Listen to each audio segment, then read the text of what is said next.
Are you thinking about making a move to the Twin Cities and you want some tips on how to survive winter? Well, stay tuned because I'm going to share the top 7 tips to do just that.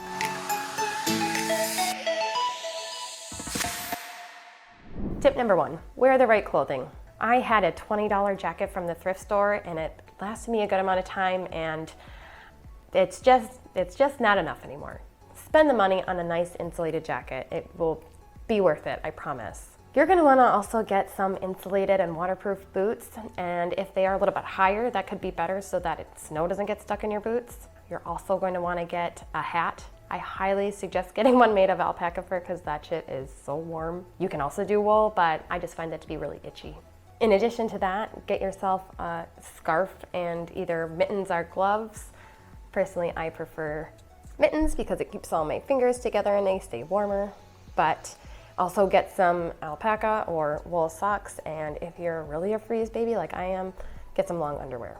I promise you that if you dress for the weather, you will be a lot happier during winter. Tip number 2, pack your car with essentials.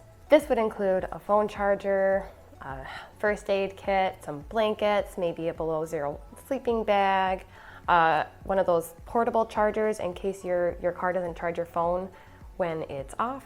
Personally, I've never been in a situation where my car broke down and I was in danger of freezing or anything, but I have had friends that had some car trouble on the side of the road, and it was a relatively dead road, and they did have to use their blankets in the back to stay warm until somebody could make it over to them. Of course, it's always a good idea to keep jumper cables in your car, but it's especially important in Minnesota because sometimes it can get really cold to the point where your car won't even start. Tip number 3, check the weather forecast. I realize that it's not always accurate, but you're going to want to plan ahead. Even if it doesn't happen, you'll be happy that you're prepared for it. Make sure that you plan extra time to get to your commitments, whether that's school or work or something else.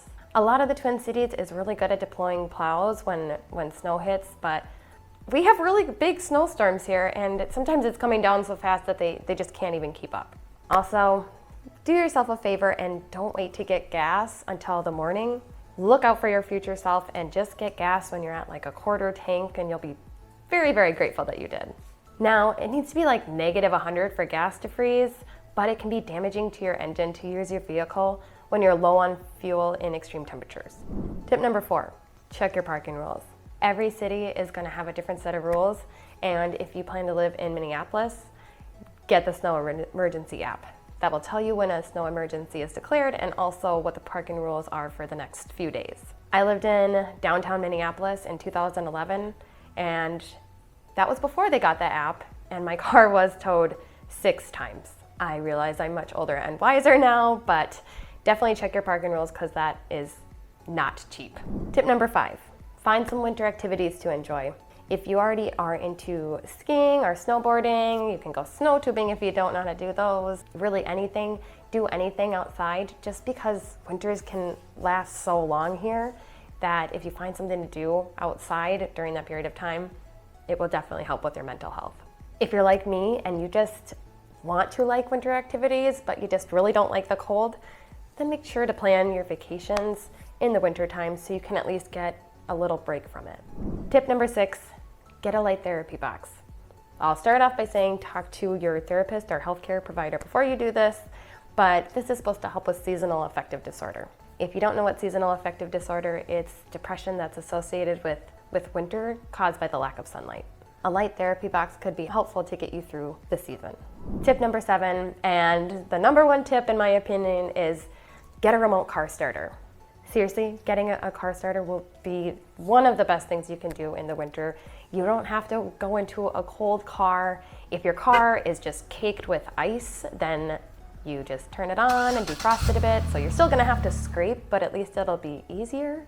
It can also help you unfreeze your doors so that you're not late to work, which has happened to me before. I think the investment for it is $200 to $300. I think it maxes out at $500, but I promise you it is totally worth it.